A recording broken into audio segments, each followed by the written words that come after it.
ஒரே நாடு ஒரே தேர்தலை செயல்படுத்துவது சாத்தியமே என குடியரசு முன்னாள் தலைவர் ராம்நாத் கோவிந்த் தலைமையிலான குழு அறிக்கை அளித்திருக்கிறது.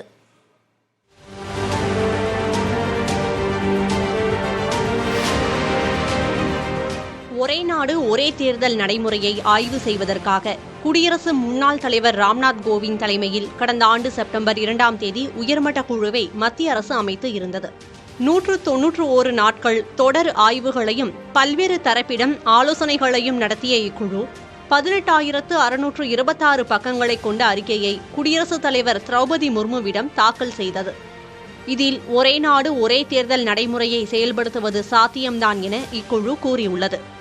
மக்களவை மற்றும் மாநில சட்டப்பேரவைகளுக்கு ஒரே நேரத்தில் தேர்தல் நடத்தலாம் என்றும் அதனைத் தொடர்ந்து 100 நாட்களுக்குள் உள்ளாட்சி தேர்தலை நடத்தலாம் என இக்குழு பரிந்துரை அளித்துள்ளது. ஒரே நேரத்தில் நாடு முழுவதும் மக்களவை மற்றும் மாநில சட்டமன்றங்களுக்கு தேர்தலை நடத்துவதற்கு அரசியலமைப்பில் திருத்தங்களை செய்ய பரிந்துரைகளை வழங்கியுள்ளது.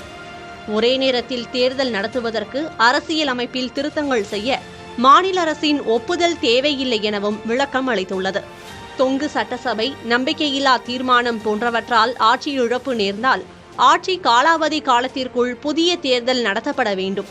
அந்த தேர்தல் அடுத்த 5 ஆண்டுகள் என்றில்லாமல் அடுத்த ஒரே நாடு ஒரே தேர்தல் காலம் வரும் வரை மட்டுமே இருக்கும்.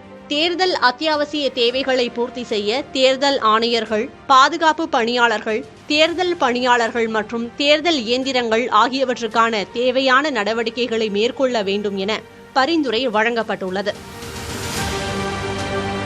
புதிய தலைமுறைக்காக செய்தியாளர் நிரஞ்சன் குமார்.